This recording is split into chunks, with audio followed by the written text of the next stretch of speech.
Hey guys, welcome to week 12. The regular season is concluding quickly. We only have 1 week to go. This week's top scorer and biggest blowout, John Bobbitt Chris, defeated T-Bowing 747 Nick by a score of 177.4 to 99.2, a whopping 78.2 point margin. The Bobbitts, Chris's team has been rolling this season. Now after this week, they grabbed the high score so far by any team in the league, the most points scored. Another week, another huge game for Antonio Brown.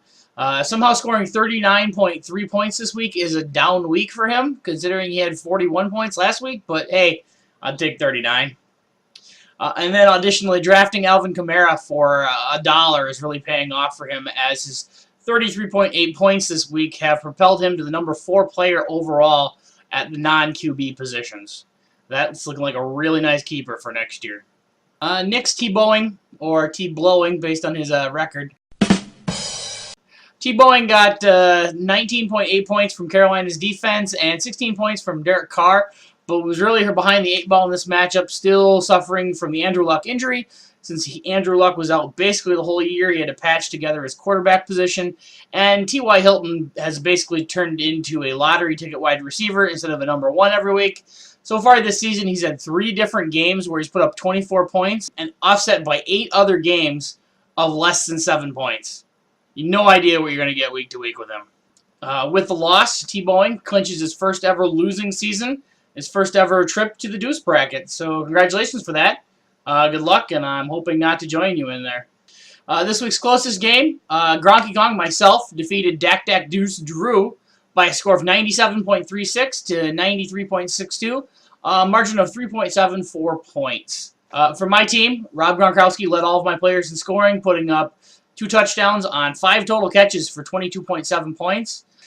Despite grabbing the win, my team definitely does not feel like it should be sitting in 4th place at 6-6, especially considering it's been a weekly underachiever, now having underachieved my projections for 9 out of my 12 total weeks of this season. My win came at the expense of the Packers, as I finally took the lead in this matchup on Sunday Night Football, right when Chris Boswell kicked a game-winning field goal against the Packers versus the Steelers game. I take back all the mean things I said to Derek about loading up on anti-Packer bandwagon last week, since I just did the same thing. Sorry. For Drew this week, his team was led by waiver wire claimee from last week, Samaje Perine, putting up 17.5 points in Drew's flex position. Swapping Randall Cobb out for either Jerick McKinnon or Tyreek Hill would have gotten him enough points to grab the win this week. In other games this week, I'm Gumby, dammit. Pope 1.0 continues his hot streak, grabbing his 4th win in a row, knocking off Saved by the Bell Brandon, 157 to 95. Julio Jones had himself one hell of a game, grabbing 268 all-purpose yards along with 2 touchdowns this week for a monster 47.8 point game. That is the highest score by any individual player so far this season. For Brandon, that 48-point game from Julio Jones really hurt him, as Brandon's triple combo of wide receivers of Doug Baldwin, Marquise Lee, and Jeremy Maclin combined for 5.9 points total, about 12% of Julio's total. Down goes Teddy. Lee knocks off then league leading Derek's flopping frontals, 119 to 106.5.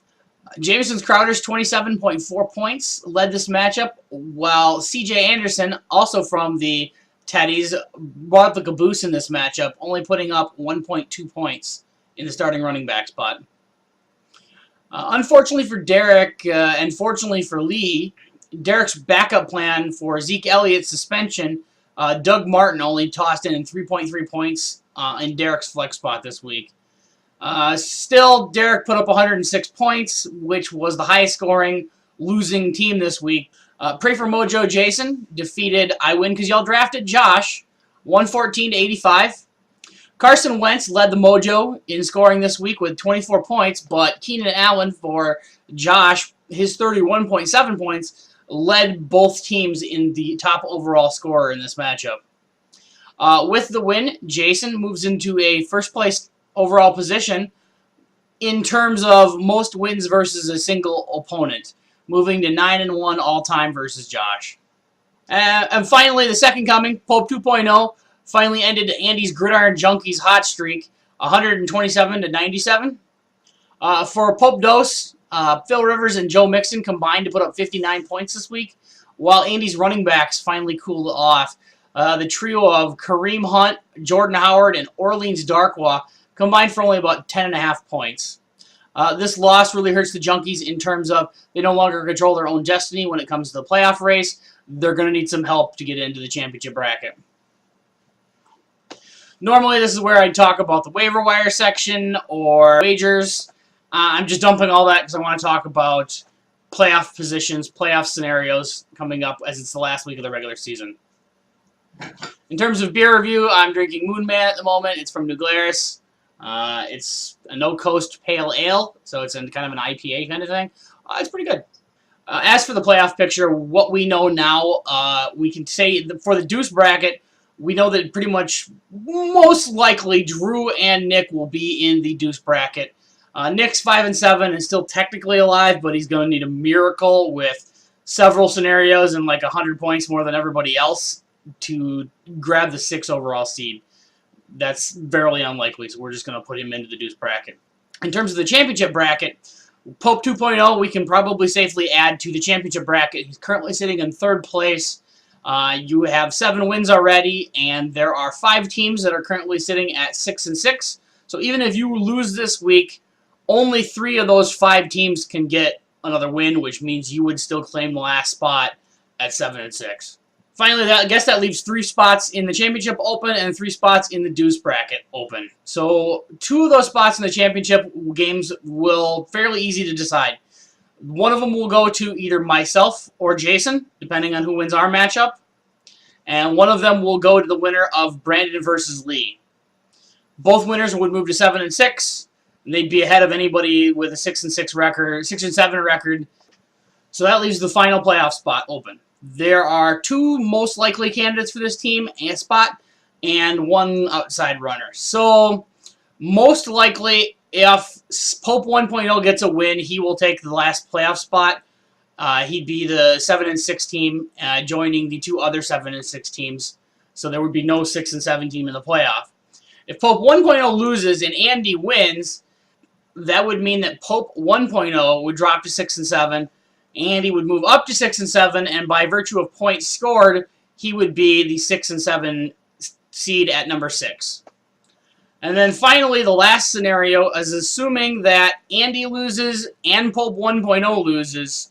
Whoever the highest scoring team that loses between Jason, myself, Brandon, Lee, that person, whoever has the most points after this week, would be the 6th seed, which is currently me. So there's a second way that I can back my ass into the playoffs somehow. Good luck this week, and I guess we'll see you either Tuesday or Wednesday, depending on when I get around to uploading this video. It depends on what my schedule looks like on Tuesday night next week. I might have to work in the warehouse. They canceled this week, which is why I'm recording this video now on Tuesday night. And so since I'm not talking about waiver or anything, I'm going to be uploading it shortly. Also next week, assuming that this video doesn't come out until either Tuesday night or Wednesday, I will most likely have already manipulated the playoff standings for the bottom half of the league just so I can get the 7th and 8th seed set to whoever's currently sitting in 11th and 12th. Right now, it's the 12th is Josh. 11th is still yet to be decided. It could be Drew. It could be Nick, depending on how things work out. So, good luck. We'll see you next week.